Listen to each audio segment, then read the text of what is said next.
What is going on, guys? Welcome to Outside the Brand. This is your AEW Dynamite post show for April 12th, 2023. I'm your host, Phil, and of course, this is Outside the Brand.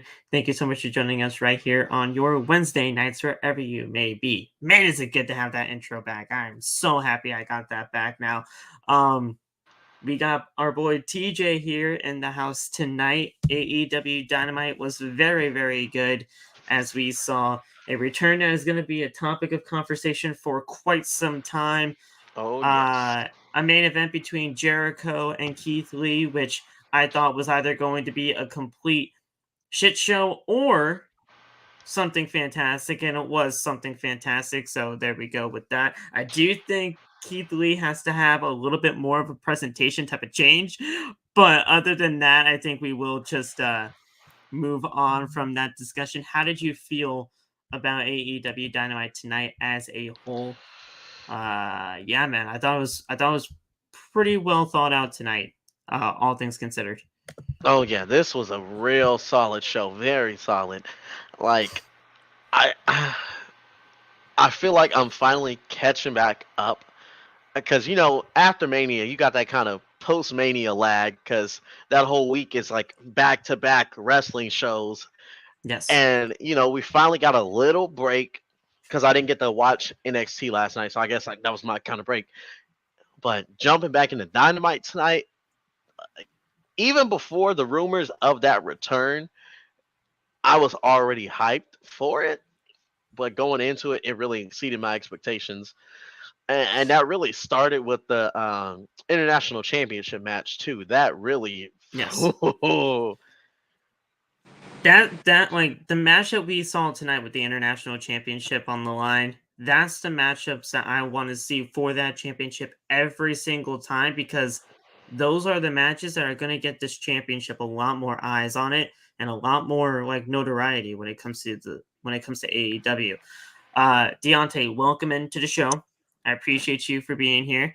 How'd you feel about Dynamite tonight, man? I thought tonight's show was very well thought out, and we saw some great action along with just a return that is going to be memorable in more ways than one. I'll say it in that way, mainly because of things that happened prior. I am ecstatic. I thought it was a great show. Jeff motherfucking Hardy is back. Jeff motherfucking Hardy is back. Young Bucks are back. Orange Cassidy and Buddy Murphy put on a banger. Keith Lee looks like an 80-year-old man, but he's still put on a banger with Chris Jericho. And oh my We god. will talk about that, yes. But yeah, man. I thought it was just a very nice, well thought out show tonight. I really did.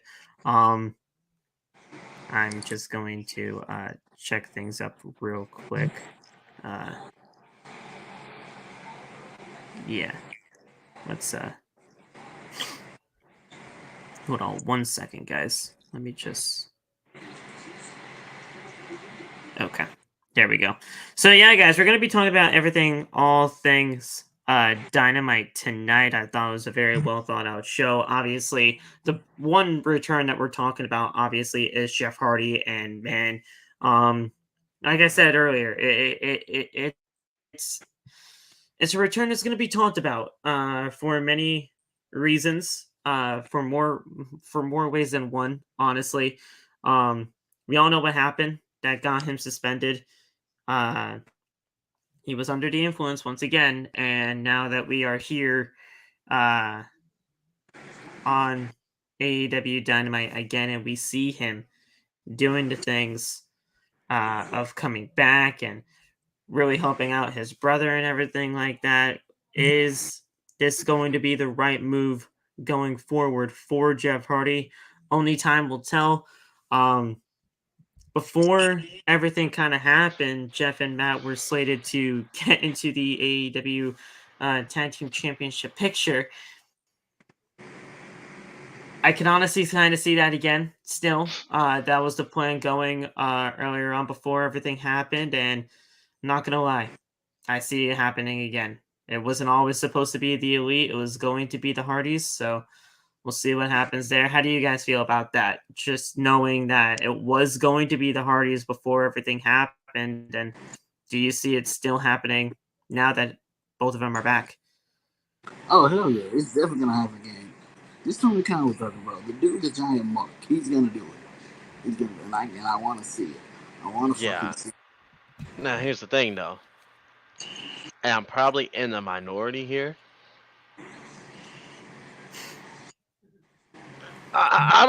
Okay, I won't say that I don't want to see the Hardys hold tag gold again, because that'd be a lie. Of course I want to see it.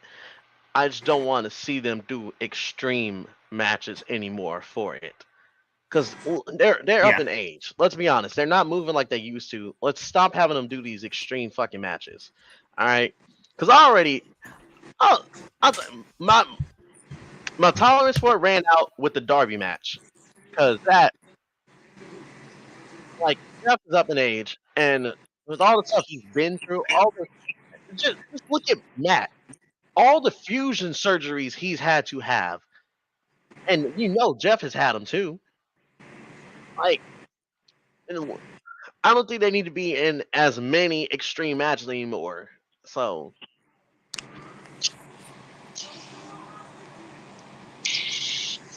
I agree. I agree.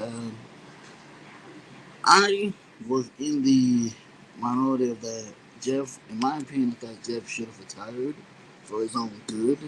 Obviously, if he came back, which he did, I'd be ecstatic. But I still think he should have retired for his own good. But I'm glad he's back and he looks good. So let's hope that he can stay out of trouble this time. That's the one thing about it, man. That's the one thing about it. We just gotta hope and pray that he continues everything that is going on, and we just gotta pray for the best when it comes to Jeff Hardy. We wish him nothing but the best over here. We really do. We absolutely love Jeff Hardy over here. But the fact of the matter is that to me, right now, it's honestly just still a day-by-day basis when it comes to this thing, mainly because we've seen this happen before, and it's just I don't ever want to talk badly about somebody, but when you see kind of a pattern going on over and over and over again, you don't want it to turn into like something like Insanity, where you just expect a different result every time when something happens, but. I mean, we just gotta take it day by day, and that's really what matters here. And Jeff Hardy's back. We're gonna see something in the long run when it comes to all of this, and we'll see where things go from there. But other than that, guys, we had some championship matches tonight as well. The International Championship was on the line as Orange Cassidy defended against Buddy Matthews. Buddy Matthews, obviously one of the best professional wrestlers in the entire world. I stand by that. I think WWE messed him up royally when things kind of happened prior to his release and everything like that. I don't know how you can mess up somebody like a Buddy Matthews, but they found a way. But you did what he did. And they found a way. He is easily one of the best out there. Orange Cassidy, whether you like him or whether you don't like him because of the whole gimmick and everything like that, he is easily fantastic. And I would be lying to you guys if I was not actually hoping for a new international champion tonight, because I think somebody like a Buddy Matthews is like tailor-made for that championship. But regardless, I think had an amazing match tonight. Orange Cassidy retained the title. How do you guys feel about it all, man? I really wanted a new champion tonight, but he retained. Phil, you took the words right out of my mouth. I wanted him to drop that title tonight. It was a banger of a match, but the second you tell me, the champion got his hand cracked 2 weeks ago and it hasn't been the same since, and Buddy's been targeting it the whole match, I don't give a fuck about an underdog story anymore. I want to see a new champion at that point. Give me Buddy Matthews as international champion. Yeah, that would have been cool to see. I mean, obviously, I kind of knew he wasn't gonna win because he's already the damn 6-man trios champ. But it would have been cool to see. It was a great match. Orange Cassidy, man's a workhorse, man. Oh, for sure, for sure. Not like I absolutely love. I actually like the way that they're actually using the international championship now. Before, I thought the international championship was just another commodity here in AEW. It did not really mean anything. Um, it was just another championship to be here in AEW. But now it actually looks like it's going to be something to really look forward to every single time that championship does get on television. It has more value than the TNT title. That's exactly what I was going to bring up too. The thing is now, what used to be the whole problem with the international championship seems to now be the problem for the TNT championship. And that's a great point to bring up now too. Wardlow and Powerhouse Hobbs, they're going to go to war, no pun intended, when it comes to this TNT championship. We saw everything that happened tonight. When Powerhouse legitimately just destroyed Silas in his hometown tonight. How are you guys feeling when it comes to Wardlow and Powerhouse? Because yes, these two are great people, like individually when it's going to be for the matchup at hand, but I'm gonna need a lot more to really be caring about a matchup like this. All I know is they better not hot potato this motherfucking title again. Let someone actually have a lane with the title, please. Yes.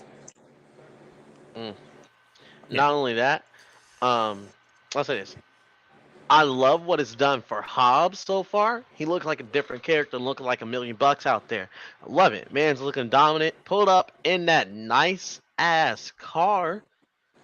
He got a new swag, new attitude about him. I like it.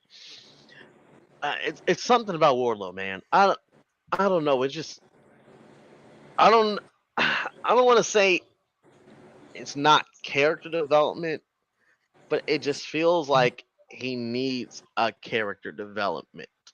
Because right now it still feels like the same Wardlow that was MJF's lackey, except this one talks now. That's what I'm feeling from Wardlow right now at this point. So maybe some type of character change. I don't know. I don't know what type of character change it will be, but I feel like he needs one. I'm not too mad at that assessment. I'm really not. I mean, I see where he's coming from.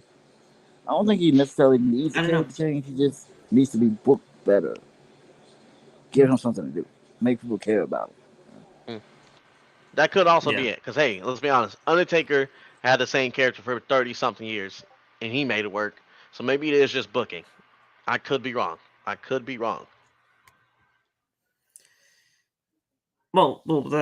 I mean, when you're trying to do some kind of a comparison with the Undertaker, I mean, the Undertaker legitimately had a career over a 30-year span that he was able to have that same gimmick, but he was able to revitalize that same gimmick over and over and over again to make sure that it maintained its freshness. So and also, so that since right I brought there, it up, I mean, and I'm glad you said that too. It's that point. It helps that Undertaker's gimmick and his character was something unique, something different, because nobody's seen a zombie biker before. Yeah. Wardlow's character is really just, I'm a big, strong zombie man cowboy who likes to biker that stuff. legitimately just was badass. Yeah. Wardlow's character is, I'm a big, strong man that likes to destroy stuff. And we got like 30 of those in professional wrestling. That's what it is.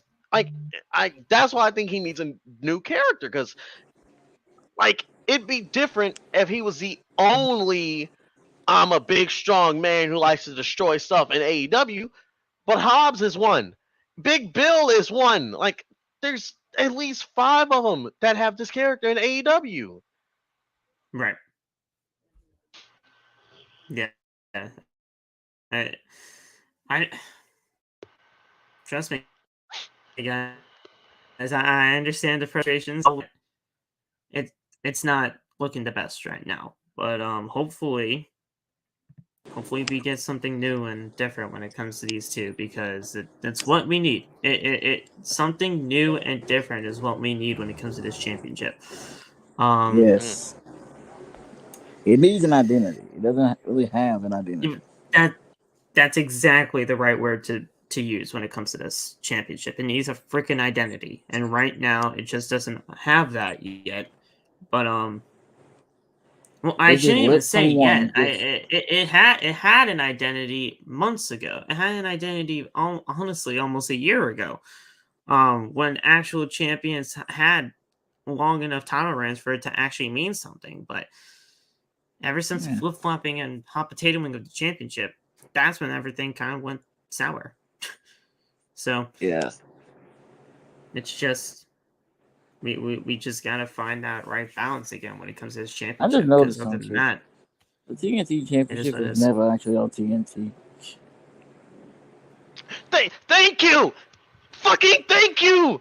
I've been Well, saying this for that months. will Why is the TNT title defended on TBS and the TBS title is defended on TNT? Why? The names are literally on the middle of the fucking title. I would be. yeah. Well, I get that TNT and TBS are owned by the same parent company, but come on, y'all. If the square hole it has well a when square they championship, why is the triangle hole defending the square championship?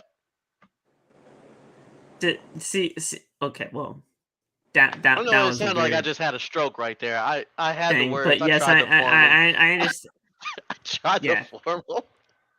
It's all right. Well, we all know AEW Dynamite was on TNT, and then they moved over to TBS for the TV rights and everything like that. And then obviously things kind of went with Rampage staying on TNT. So they thought they had to make a TBS championship to compensate now that they're on TBS, and I get that. All right, I think I But might have they solved made it. the TBS championship for the women, and the TBS championship was legitimately only one champion now. So, Yeah. that TBS championship was legitimately made for Jade Cargill. And what happened to Jade Cargill tonight? Nothing. She was not even there tonight. So what the fuck happened with that? When was the last time the I mean, I TBS don't think. title was defended? I mean, she wasn't on even TBS? advertised. The TBS It was championship defended wasn't on even Battle of the advertised Belts. tonight. So I mean, Jade wasn't even there. Oh, of That was course it technically on was. Of TNT though. course. It's on Who watched TBS. Battle of the Belts? Like seriously, that was Nobody. after Dynamite, Nobody. after Rampage, Yeah. bro. I ain't think gonna I might lie, have I Nobody did solved it. watch. cared. I have a Especially when solution. I look back at every single Battle of the Belts.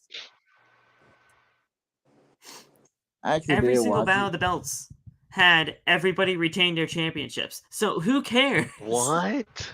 That's Yep, wild. it That's is. Who fucking wild. cares? I ain't I gonna think I lie, I might did have a watch You didn't know solution that? for the TNT You title. didn't know No, that? I did not. I did not. I did Here's watch my it only solution. because You look Rampage was back at live. all of those. We've had 6 Battle of the Belts. All of them were freaking retained. Who cares? That is I ain't gonna that lie, is I did wild. watch it only because Rampage was live, and Rampage being live, those are usually the best episodes of Rampage. So I said, "Fuck it, why not watch it?" And it was alright, I guess. It was alright, I guess. God Rampage was damn it. really good, but the other show was Out of the not. balance, yeah. Alright, so I think I have a solution for the TNT title. A lot of people aren't gonna like this. And I feel like Hobbs might be the guy for this.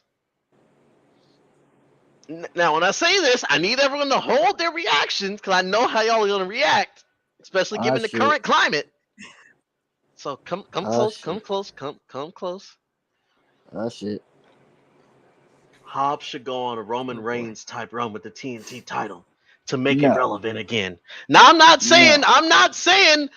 900 days. We don't need 900 days. We don't need 900 days. Nowhere close to that. Who's the current longest reigning champion? It's Jade, isn't it? I'm assuming. Yeah, but what has she done with the title for real though? That's what I'm saying. TBS Have Hobbs do it. Well, Have Hobbs defend that motherfucker at least once a month. Have him do an open challenge against credible opponents and go on a 200-day reign with that title. It doesn't even have to be a year, but I think at least a good 200-day reign with that title on Hobbs, I'm like down with that. against strong, credible opponents, I think could help bring this title back up to relevancy. Because remember, the I'm down TNT with that. title used to be legit. Well, I'm here's the down thing, with that, TJ. honestly. I mean, you take a look at the list of these champions for the TNT title before. I mean, let's just freaking go down this list, okay? The first ever champion was Cody Rhodes, held it for 91 days. Second champion, Mr. Brody Lee, he only held it for 46 days before he sadly, tragically passed. Sorry, Brody. We Rest love in you. peace.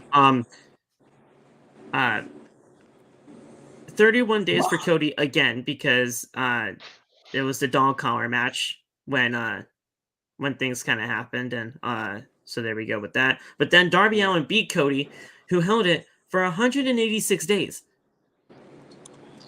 He was the longest reigning champion out of the company's out of the belt's history at that time. Then obviously Miro won it, and he was one of the best TNT champions ever with the 140-day reign that he had. Sammy had it for 87 after that when he beat him, and that was a fantastic match on Dynamite that night. And then we got into the hot potato of the championship for 32 days, 18 days, 42 days, 38 days, 11 days. Like, who freaking holds a championship for 11 days? 70 days for Scorpio Sky. Then Wardlow held it for 136 days, but he did nothing with it. Nothing.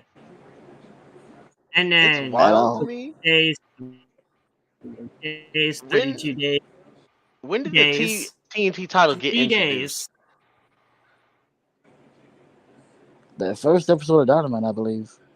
The TNT title got introduced back in the year 2020 on May 23rd. That was the first ever champion. When did the world basically title 3 years ago crown its first champion? That was Double or Nothing. That was the first Double or Nothing. 19. The TNT title's been around shorter than the world title, but has already had more holders than the world title. That's crazy. Out of everything right now, the TNT Championship has been held by let me guess. Let me get how many people. The TNT Championship was held by 9 people so far in the company's history. And Darby Allin, Cody Rhodes, Miro, Wardlow, Sammy Guevara, Scorpio Sky, Samoa Joe, Brody Lee, and then Powerhouse Hobbs. That's crazy. So yeah, the TNT title has been held by 9 champions, and then the AEW World Championship has been held by not 9 champions. 9 champions, honestly. Well, technically 8 because apparently they're doing one is vacant, but actually no. There's been 9 reigns with it, but how many people? 6. That's so crazy. Yes, the TNT title has been held by than the world title, but the world title actually has some pretty decent reigns, and we know this. It has. Yes, so it has. I mean, like,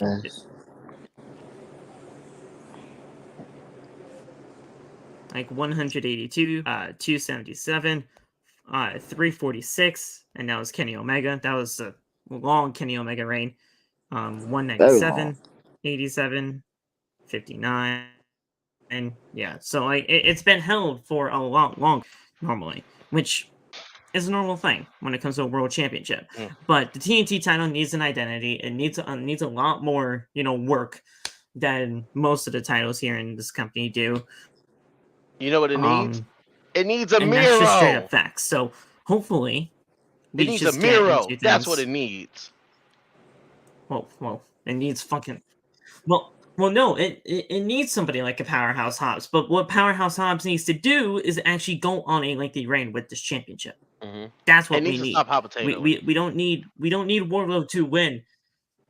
We don't need Wardlow to win this championship at this next pay-per-view. We don't. We need Powerhouse Hobbs to get through this rivalry and actually hold the championship for a little while. And then we can start talking about all right, has this championship gotten back on track? So it is what it is, but we are going to see what happens when it comes to this championship and many other titles as we head towards the next pay-per-view, which is it is Double or Nothing. Yes. So yeah. All right. So like I said, guys, we're going to be talking about everything that happened on AEW Dynamite tonight. If you guys like what you hear so far, hit the like button. Subscribe to the channel if you have not already. Turn on the bell for all notifications. That way you never miss when we go live. We will be live on Friday for the Friday SmackDown post show right here on OTB. You can follow TJ and Deontay on their TikToks. I'm going to allow them to promote themselves right now before they go. Follow your boy on TikTok, TJ Gatsby, TJAYGATSBY. You can also follow me on anything that has to do with the main event players. If you want, you can look up my link tree, TJ Gatsby, or the main event players link tree. It'll lead you all there. Yeah, your boy's doing big things, especially because we signed our first sponsorship with W Energy. So be on the lookout for your boys. Yeah. It's your boy Tay. You can follow me on one of my two TikTok pages, NBA Tay02, that's NBATAE02, and NBA Tay Talks Wrestling on TikTok. Also, your boy got a sponsor as well, W Energy. Code NBA Tay saves 10% on your order. So yeah, I'm excited for this shit. And for us, over here on OTB, you guys can follow me on TikTok, Twitter, and Instagram, all the good stuff at @PhillyMatt_. You guys can also support this channel in any way that you possibly can by going down in our description and looking at the official merchandise for OTB. All that is down there as well. You guys can look at my merchandise as well and Loft's merchandise. Loft is not here tonight, but that is perfectly okay. All of those stuff are down in the description below. And if you are going to any wrestling event in the future, make sure you go to SeatGeek and use the code OTB for $20 off your first purchase. So thank you, SeatGeek, for allowing us to be a partner of your company. And we look forward to more stuff in the future. Thank you for being a part of the OTB family. Code OTB at checkout for $20 off your first purchase. All right, guys. Let's get into everything that happened on Dynamite tonight. We kick things off on Dynamite with obviously the pyro and everything going off. Darby Allin makes his way to the ring for the opening contest, and out next is the Mogul Embassy's Swerve Strickland. It looks like, and I had no idea this even happened, but I guess that's what happens when you don't watch Rampage. The Mogul affiliates and the Embassy apparently merged. Yes, so That is correct. They merged. On They Rampage, became the Mogul. yeah, it happened on Rampage. The one time I decided to watch Rampage, it was Cage. He was like, "I got this," and They just did a freaking merger like the WWE and UFC. Like, what the fuck is that? Some kind of thing that they got going on, or what? He even said he gets 51% of this. These motherfuckers, bro. I can't stand Swerve. That's funny. Wait, did they legitimately make that kind of a reference? I was just he fucking said, around. I get 51%. He said that 51% and 49%. God damn it, bro. He legit said that. That's AEW for you, man. Listen. They are petty motherfuckers. Okay, yep. I was just fucking joking around, and they said that shit. Okay. But yeah, I mean, I guess that's what happens when you don't watch Rampage. Okay. They merged. And I still don't have a and reason they became to. the Apparently. Mogul Embassy. Yeah. But you know, the one good thing about all of this is that Brian Cage if you guys did not see this already, Brian Cage officially re-signed with AEW and Ring of Honor. Obviously, when the Embassy retained their six-man tag team championship, I thought right then and there, Brian Cage might have worked something out with Tony Khan and the rest of AEW with Ring of Honor. I thought he was going to be tailor-made to be a part of the WWE, but then all of a sudden, when Vince came back into the fold, the right place was for Brian Cage to stay within AEW. So I also I'm think it happy was about because that. of. He's still the six-man champion, and we're good. I also think it was because of the hiring freeze. Apparently, there's a hiring freeze, so they can't sign anybody until the damn merger is closed. I could be wrong, but at least that's what I've heard. Another reason why the merger shouldn't happen, maybe. Yeah. but Fucking but hiring yeah, I freeze, thought goddamn. that I thought honestly Brian Cage is going to be tailor made for something like for WWE. But when Vince came back into the fold, I'm like, yeah, sure, he would possibly be a Vince guy, but it's good. I'm glad that Brian Yeah, stayed it's like, do in you the want to confines of risk it at AEW that and Ring of point? Honor. So yeah, I mean, it was basically the same thing when it came to FTR too. When they saw that when they saw that Vince was back in there, and they're like, "Yeah, nah, Tony, let's meet up. Let's try to get this contract squared away." And they obviously became the tag team champions. So, but regardless, we started off this match, Darby Allin and Swerve Strickland. Very good match. It's not like I expected anything less so when it comes to these two. These two are fantastic in the ring, and they were great in-ring competitors together. Swerve is, one of the best out there. Darby, he is a freaking daredevil. He loves killing himself over a professional wrestling match, and that's honestly what they both almost did tonight with each other. How did you guys feel about the match? I thought it was a great opener.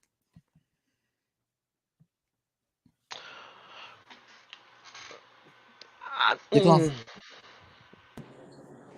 The spot where he took off his shoe was crazy. He bit his foot. He bit his fucking foot. That was wild. But nah, it was a good match. Very good I didn't match. really get to see all of it. I think I caught the last 5 minutes of it. Yeah, it was a dope match. Okay. The right person It was won good. too. It was very good. So, yes, right person won in Darby Allin. So, Darby slid back into the ring where he takes a big kick and a double stomp from Swerve, only for a near fall. Brian Cage, that is, tried to get involved by tripping of Darby as Swerve headed to the outside, but the Embassy is ejected by the referee. Swerve then looked for a steel chair shot, but Darby gets caught with the Last Supper and gave Darby Allin the win. And that was how the match ended. Darby's music barely got to play before he was interrupted by the AEW World Champion, MJF. The champion makes his way down the ramp as we head to commercial break. And when we got back, we had some very, very interesting words when it comes to MJF. So, we're back, and MJF is ready to speak with mic in hand, interrupting the crowd to give Darby's credit where it is due. The crowd shows their appreciation, and MJF says that it is especially inspiring since Darby's daddy, Sting, wasn't at ringside with him tonight.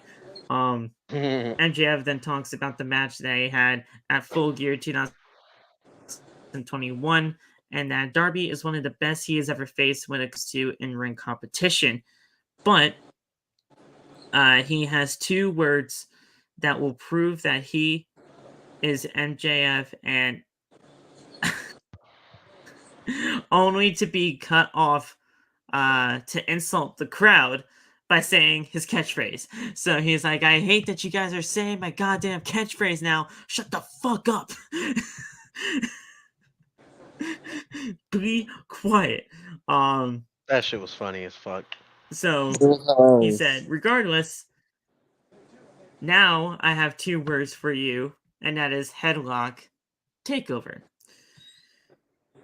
I loved that. When that match actually went down and they did the whole I could beat you with a freaking headlock takeover, and it freaking happened. I'm like, dude, I freaking love that. MJF then continued to run down Darby, saying he's not on the level of the devil. Then Darby got on the microphone, asking MJF if he is happy. He reflects upon MJF's past statement of, quote, when I make it to national television, all my problems will go away.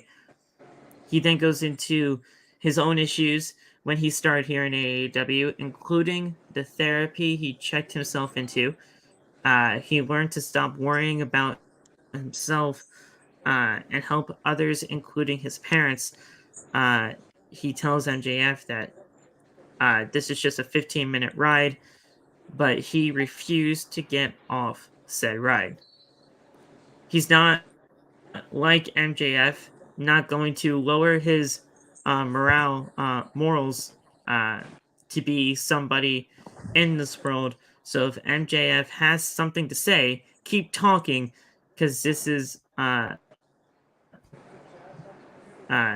then obviously that got a big chant from the crowd here in Milwaukee. Milwaukee was on fire tonight, just throughout Speaking the of, entire show. I do have to say speaking that. of, I am jealous of Nate because he got to see all that shit. He got to see Jeff Hardy. I am jealous of him. Yes, Nate got to see all of it, and he got to see the return of Jeff. Yes. So good on our brother Nate to an right AEW there, show, man. I had to go to a joke. It's fun. It's very fun. They don't So come down MJF here. calls yeah. MJF called Darby an arrogant little boy, asking if he thinks he's special before saying he is sick and tired of Darby and Jack and Sammy caring about MJF's morals, stating that morals kill careers. MJF thinks Darby is a gutless coward because he doesn't have what it takes to make sacrifices and get ahead. But MJF doesn't care about any of that because he is at the top. MJF is willing to do whatever it takes to get ahead and stay ahead and leave a legacy as being the greatest of all time. Darby can keep his morals because Darby's legacy is that he is going to be Sting's bitch. Yeah. And then that was cool. A statement that manages to bring out the icon himself, and Sting reemerged here on AEW Dynamite. The Sting called. Sting then makes his way down to the ring, getting the crowd pumped up before staring down the champion. Sting doesn't get the Darby, the daddy daycare comments from before, seeing himself as more of a cheerleader as he pulls out a pom-pom, smacking the champ with funny. it. That shit was funny, that shit bro. Was fun. Which is hilarious, man. Sting says that he has a fever and the only cure is more pom-poms. After this bit of silliness, Sting then addressed the idea of being a support system for Darby, like Cody was a support system for MJF, and like Ric Flair was a support system for him when he was earlier on in his career as Surfer Sting. Which is, they mentioned Cody again on Dynamite. Oh my goodness, what's happening? Did I say Cody? That shit was funny. it's Did I perfectly say fine. Cody? Like, dude, it's nothing to really be. Oh my god. They mentioned It's like Cody y'all want to again. really pop us. Start saying WWE again, all right? Then we'll get some. Oh my god. Motherfuckers Actually, want I us to haven't pop. They mentioned said WWE in a Cody. So while Sting for But him. goes there's a man in the into 5th row his named Cody. Speaking of, did most y'all see the likely. signs that they made? So Sting went on to go through his other past lives before admitting that he is That's Tupac? that he has no hunger to be the world champion, and the showtime is nearly over That's when it Tupac. comes to Sting, which kind of went a little bit sad at that point because we know what that technically meant. Sting's AEW in-ring career is most likely going to be ending soon, but he said, in retaliation of that, this guy's showtime, pointing to Darby, is only just beginning, and he ensures that he will be the AEW World Champion when it comes to Darby Allin. So, Sting not being in the ring for that much longer in AEW, we had to have seen this coming at some point. I mean, it's freaking Sting, but My man's 60 years it old. would be stupid. It would be stupid for AEW though not to continue to have him on, or have him be around the locker room, Oh, he's gonna because still be people around. love Sting. People absolutely admire the man, and they need to keep him around I'm for pretty as sure long he's as they gonna possibly still be can. around.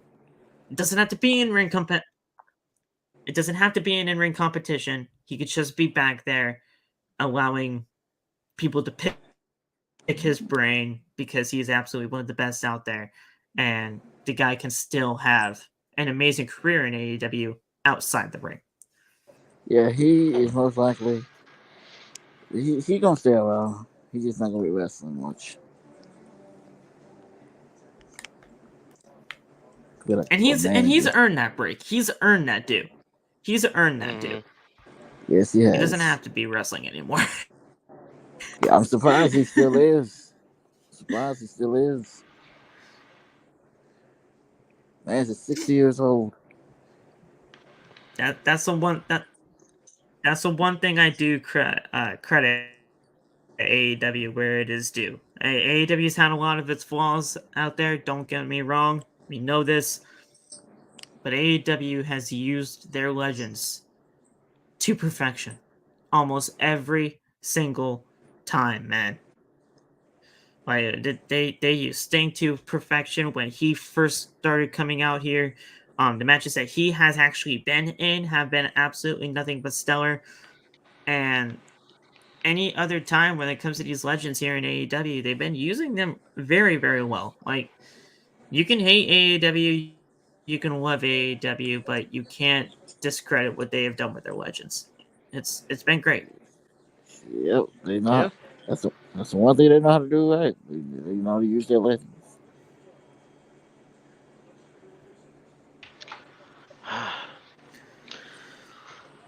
So then Darby got back on the mic and says that this plastic world has not taken him, stating that he will leave it as a very different man, but most notably the AEW World Champion. MJF then spit in the face of Darby Allin and then retreated to the outside of the Yeah. ring onto the ramp, leaving us with a cheering crowd as Darby and Sting were in the ring as he went to another commercial break. I love that part. Point I it. love that part. Point is, Darby, Sting, MJF in the ring together with microphones in their hands. Magic. It was a fantastic promo after the match. You know what makes That's Daddy Magic Snipples hot? Fantastic promo. That. Well, there you go. But like, Yes. it was just a great promo from all three of them. Really good stuff there. And we're just building towards this fatal four-way, man. We got Sammy Guevara getting some momentum. We have Darby Allin getting some momentum tonight, and then obviously, I'm forgetting the fourth pillar. Who is it? It's Darby, MJF, What's his name? Sammy Sammy. Guevara. Oh, and Jungle Boy. Jungle Boy got another win. Yeah. And now I gotta switch it to 2 because TJ just decides to leave.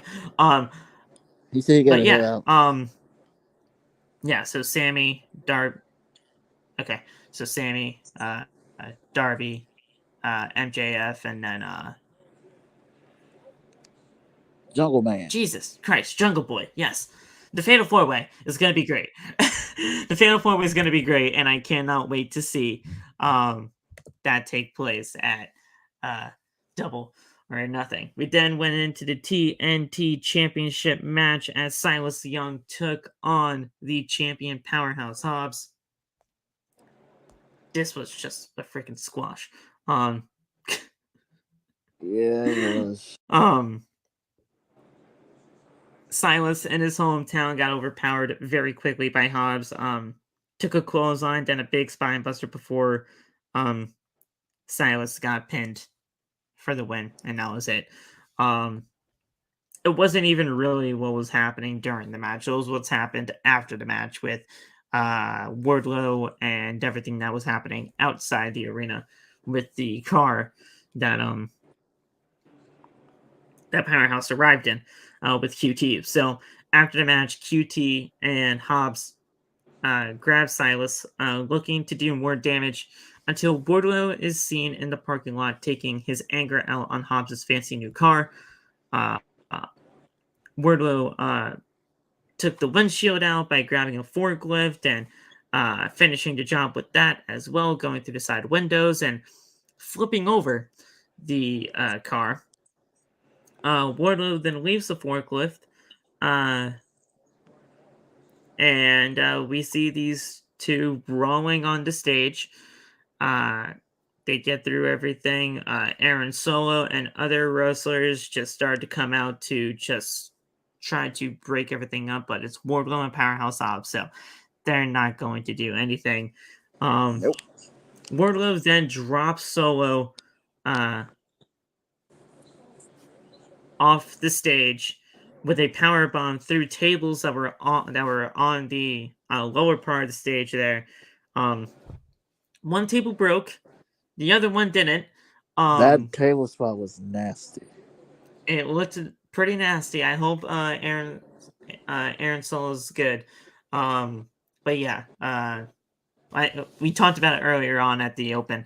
I love the actual post-match attack that we saw with everything going down, but it's going to need a lot more than that than for me to just really care about this championship and the people in it.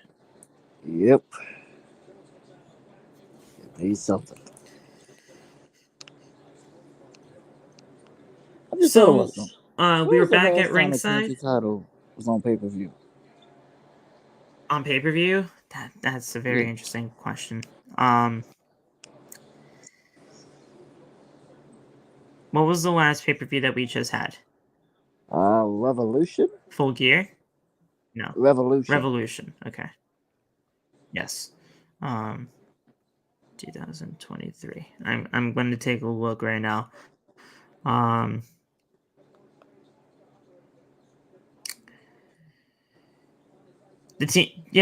Revolution. That was that was the last time the TNT title was on pay-per-view. Wardlow defeated Samoa Joe. That was Joe and Joe and what's his name? Yeah. Wardlow, yeah. That was Wardlow and Joe. Oh yeah. Okay. And then Powerhouse defeated Wardlow on that Dynamite. 3 days later. Yeah, 3 days later. So yeah. We came back from commercial break, and we had the International Championship on the line. As Buddy Matthews, who's the World Trios Champion, taking on the International Champion himself, Orange Cassidy. Very, very good match. I mean, this match right here, this is the matchup I want to freaking see when it comes to the International Championship, man. I mean, this was fantastic. And these were so, hard hitting. You can hear it. Yeah. Did he lose? Somebody lost a tooth. So Didn't he lose a good. tooth? So good. Somebody, I was about to say he lost a tooth What's or that? busted his lip one. So I thought, did he lose Oh, a well, tooth or something? he definitely should have. The way he Probably. was I getting mean, hit. when it comes to those kind of knees that we saw tonight, dude, it wouldn't shock me. He, I, he was hitting like him I like said, he I had would a be funny. lying to people if I didn't say that I wanted a new champion tonight. Oh, I wanted Buddy Matthews to win the championship so bad. I did. I would have been. But I would have been fine with Orange was going to retain. that. I would have been fine with that. Orange retained, no, a very, very good match. So Buddy taunts the champion to punch him again, but manages to grab his hand and wrench it before hitting a knee to the face of Orange Cassidy. The champ then tries to taunt Buddy, but we find out that he was playing possum all along and pays for it as Buddy gets a near fall. Buddy then looks to follow up and gets caught with a mousetrap by the champion, who picks up the win and retains his championship. So, Orange Cassidy retained in a very, very hard-hitting match. Loved every single second of it. This is the type of match that the International Championship needs every single time it's out there. Bar none. Yes. Yes. I love it. The matches that's the workhorse title right there. It has Yes. succeeded. And it definitely Yes, should be looked at as that. It's what the TNT title was supposed to be. Yes. Yes. This championship to me is their version of the Intercontinental Championship. Yeah. A workhorse championship to where you can legitimately see the next guy potentially within the company. And Yeah. it's exactly what it should be. Yep. So, I love it. I love it, man. I love the presentation of this championship. I love everything that was going on with it. I love the champions. I love the challenges that they're doing with it. Let's continue to make this championship mean something. To me, right now, I know Adam Cole just came back, but dude, I'm telling you right now, if we saw a match between Adam Cole and Orange Cassidy for that championship, and Adam Cole were somehow to win that championship from OC, give me my freaking money, bro. I would freaking love that. I will. If it happens at Double or Nothing, motherfucker, I will fly my ass to Vegas tomorrow. I will buy tickets tomorrow. Yeah. Come on. Yeah. I would love it, man. Absolutely love it. So, we come back from commercial and we see the best friends backstage with Chuck and Trent assuring us that Orange is fine before addressing Aussie Open to challenge them to a match on Rampage. I really don't care. But yeah, they had put this all the happen. bangers on Rampage. They put them on Rampage. They put them on Dynamite. I want to see Aussie Open more on Dynamite. They're a fantastic tag team. I just don't watch Rampage. I know Rampage might have some bangers on there, but no, I'm not gonna watch it. It's really not worth watching. It's really not.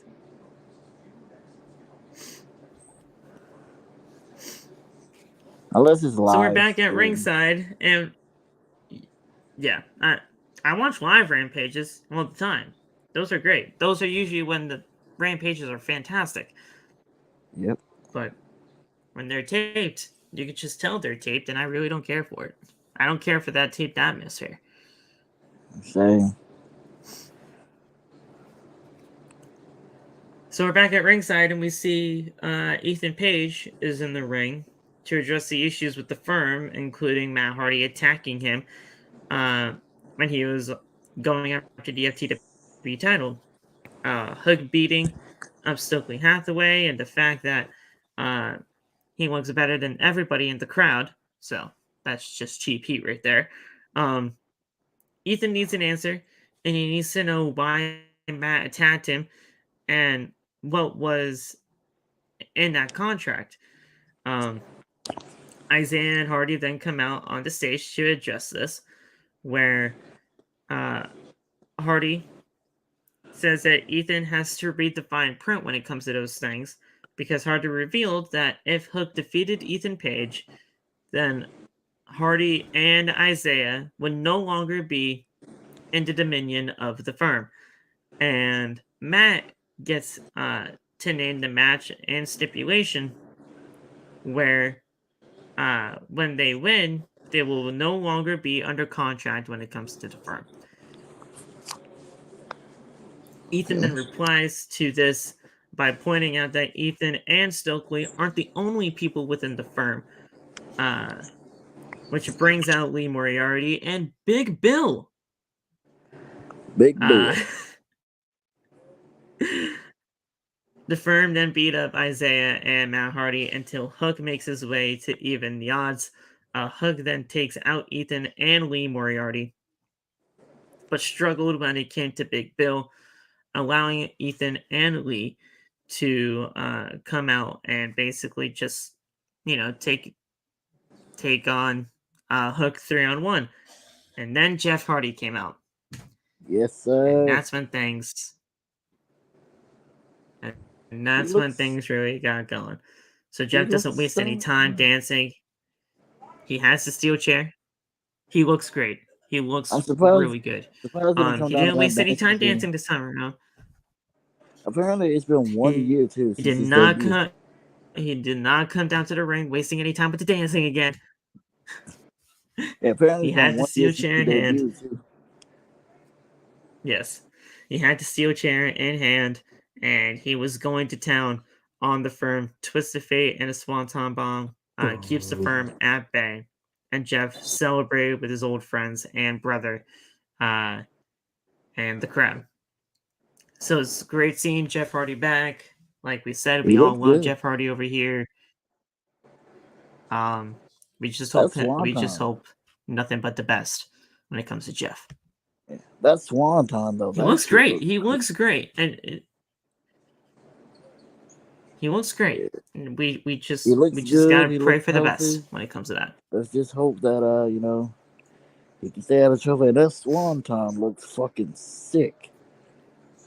Yeah, he looks great, man. Everything about him and ring-wise looked really good tonight. It's just that we got to continue to pray and hope that this is a better and new Jeff Hardy. Yep. I'm taking it day by day. So I'm not too fully invested. Like, yes, Jeff Hardy is back. Let's go. Let's slow the roll down a little bit. Let's figure this out and take it day by day. But I will say this though. This may be unpopular, and I really don't care because this is this is OTB and this is our show, and we can just talk however we want to talk around here. This is Jeff Hardy's final run. Oh, for sure. This has to be Jeff Hardy's final run. This is his final chance. This is his final chance. This should be his final run. After this, it needs to be done and over with. He even said himself, before he retires, he wants to have one last run with his brother. So this is for sure his last run. No, but I'm saying this is it. Like after this, I don't want him in the ring anymore. Just. Oh yeah, for this sure, is it. for sure. We love you, Jeff, but your best days are behind you, buddy. Yes. Yes. It's just that. So we'll see where things go from there, but I'm very happy that Jeff is back, and we'll see where things go. So we then we had some picture-in-picture stuff going on with the Elite and the Blackpool Combat Club. This is only leading towards the tag team match of the Blackpool Combat Club's John Moxley and Claudio Castagnoli taking on Brandon Cutler and freaking Michael Nakazawa. I mean, we knew who was fucking winning this one. Actually, and here's the thing: we thought we knew who was gonna win this one, But nah, it freaking ends up in a no contest because just chaos ensued with the BCC, and it just forced the referee to ring the bell to a no contest. Mhm.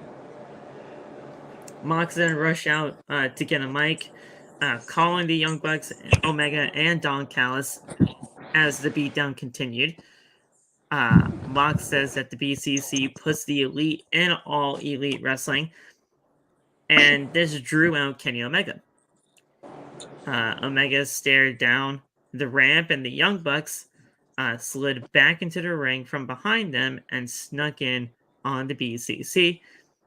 They are especially focused on Moxley, hitting a BTE trigger on Mox before Omega brings in a gear case that he lifts up, but the Bucks stop him from using it, only to offer him a flathead screwdriver and as revenge for what they did to Hangman Adam Page. Moxley Wow. manages to evade the disaster before this happens and regroup to the BCC and the crowd, and the Elite's music hits. This is all leading towards blood and guts. Everything about Yeah. this just screams blood and guts, and it's going to be fantastic. Oh, I just noticed something too. It's finally a match where John Yeah. Moxley didn't bleed. No one bleed. Well, nobody had to bleed when it came down to it being like a 3-minute thing, which ended in no contest. True, but then again, it's John Moxley. The man bled And on it's the John. house. Very true. Very true. So, this is all just leading towards blood and guts, though, and I'm very happy about that, and I can't wait to see what happens with that. Elite versus BCC. Let it go down. Or is Adam Cole? Oh, not Adam Cole. Adam Page called it the BBC. Oh, yeah. We then had the tag team match with Riho and Skye Blue versus the Outcasts and Ruby Soho and Toni Storm. This is the 9:30 time slot, guys. Happens all the time. Toni Storm and Ruby Soho picked up the win over Skye and Riho. It was basically just a Storm Zero by Toni Storm for the win. And yeah, very academic tag team match here. Nothing really too much to go over. The Outcasts are going to continue to win each and every single time. Yeah. We got to figure out the storyline though, bro. Because other than this, I'm really not caring all that much. I like the presentation of the Outcasts, I do, but there's got to be more to this. I'm assuming this is gonna lead to blood and guts. And it could also lead to Saraya potentially winning the AEW Women's Championship at All In. I was thinking that. I was really thinking that too. I thought it was like I'm thinking it will be Saraya versus Jamie at All In. Or well, yeah, All In's the show at Wembley. Yeah. I mean, I'm not mad at that. I'm not. It just depends on how things go when it comes to that. And having the ladies being blood and guts, it definitely does look to go that way. It definitely looks like it's actually going in that direction.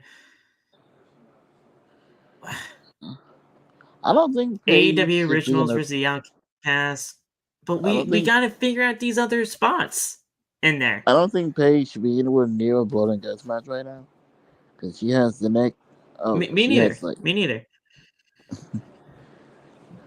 Her neck could snap at any minute. So yeah. Yeah, like I don't want to see it happen. I think the men having the blood and guts match is just better because I mean, obviously they're the ones the most experienced when it comes to this, and yeah, sure, it's going to be history making when it's the first ever women's blood and guts match, but in AEW history. But this whole rivalry with everything, it doesn't scream blood and guts to me, man. I don't want it. I think we can honestly just call it a day when it comes to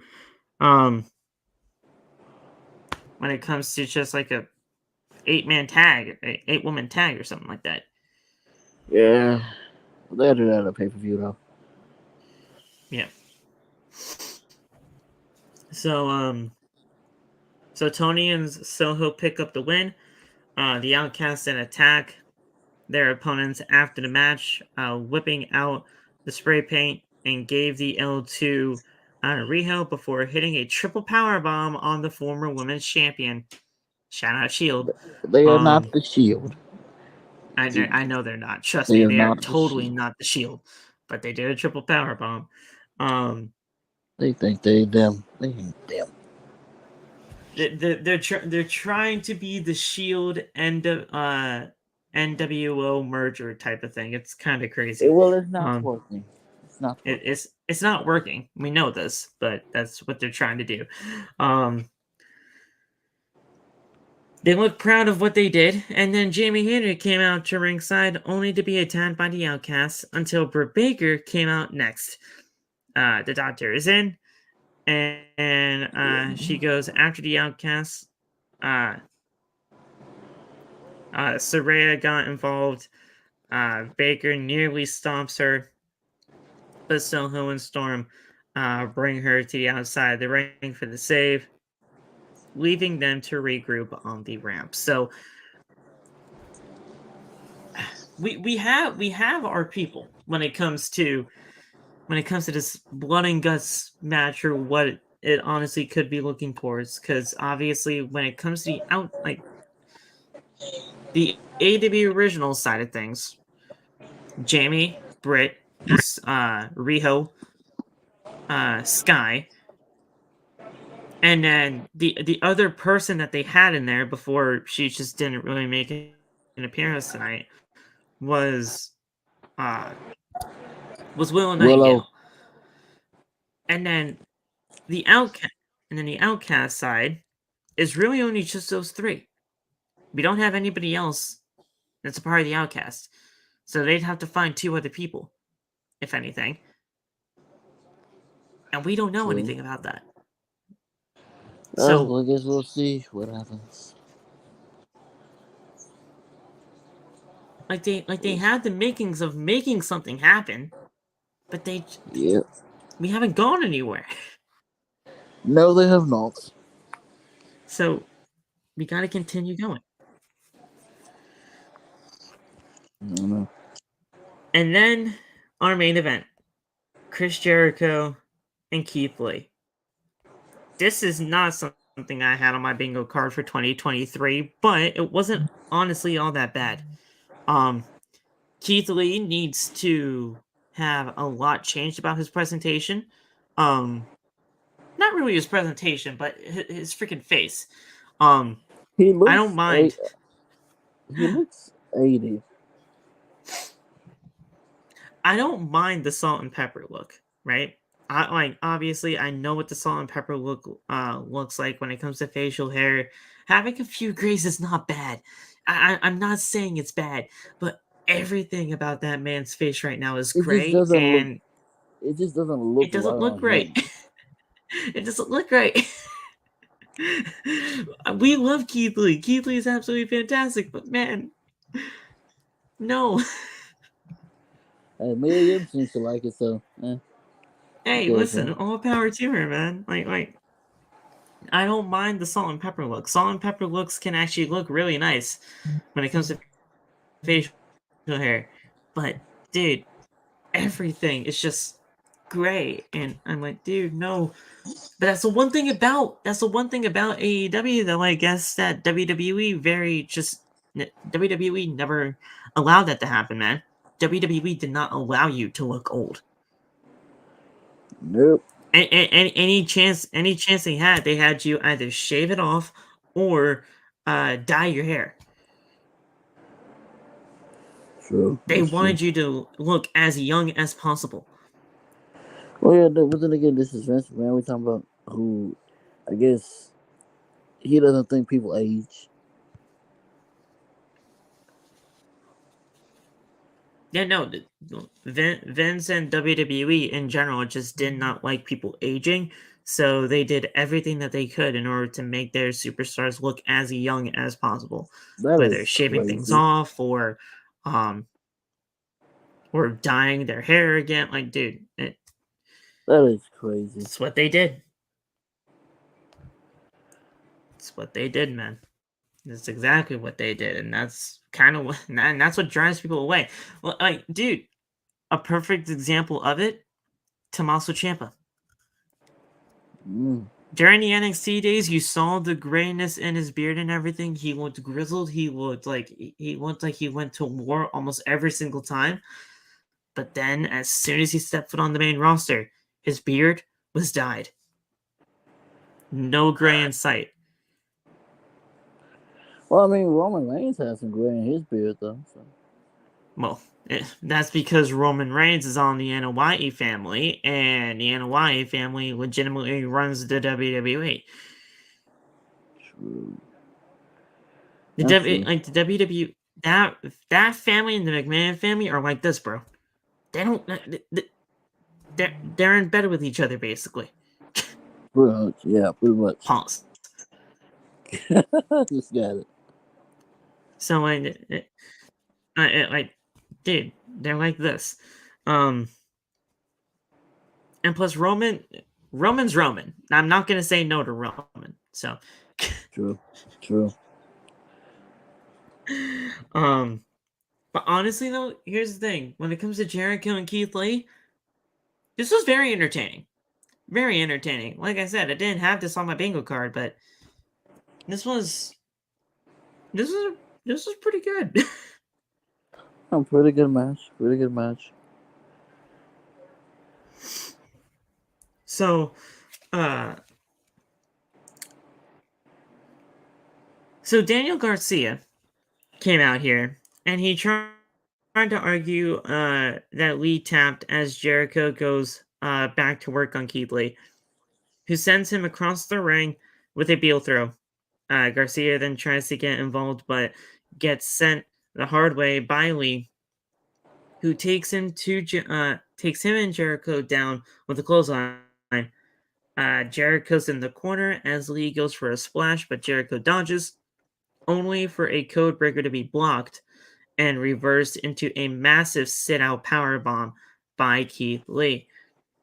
Garcia then rushes into the ring to distract the referee, allowing a masked person that looks familiar to attack Keith Lee before hightailing it out of the arena as Jericho gingerly goes for the cover, and barely gets the pin for the win, and Jericho picks up the win on Dynamite's main event. The Masked Man revealed himself in the crowd, definitely to be Swerve, as we see Jericho and Garcia celebrating until Adam Cole makes his way to the ring. Baby. He checks on Keith Lee, and the pair eventually made their way up the ramp as the show comes to a close. So I'm it looks surprised he like didn't Swerve get and Adam Keith Cole. Lee are not done yet. Swerve and Keith Lee are not done. I'm glad, because I was wondering, like, what the fuck happened to Swerve and Keith Lee? Yeah. Swerve and Keith Lee aren't done. It looks like Keith Lee has a new ally in Adam Cole. Very good main event. That's actually ironic, considering the last time they met, he got yeeted into the crowd at NXT. Yes. That was hilarious. Such a good moment too in NXT. If dude, such a good moment. Man. But yeah, looks like they are now allies when it comes to all of this stuff. Swerve and Keith Lee are not over. Cole and Jericho, they're still going to be going at it at some point. Very good way to bring things together, I should say. So, honestly, not a bad episode of AEW Dynamite tonight by any means. Very good stuff. Nope, it is not. All right. Honestly, that's it. That's all we have for tonight's Dynamite, man. Very quick, very easy. Good stuff going. Do you Yeah. have anything else to say before we out of here? Yeah, Jeff motherfucking Hardy is back, thank God. Follow, follow me on TikTok, like I said earlier, NBA TO2 and NBA TikTok Wrestling. And also, I am partnered with Buddy Energy or W Energy. My code NBAT will save you 10% off your order. All right, man. Thank you guys so much for joining us right here on OTB. The AEW Dynamite post show is now officially concluded. So thank you guys again for being here tonight.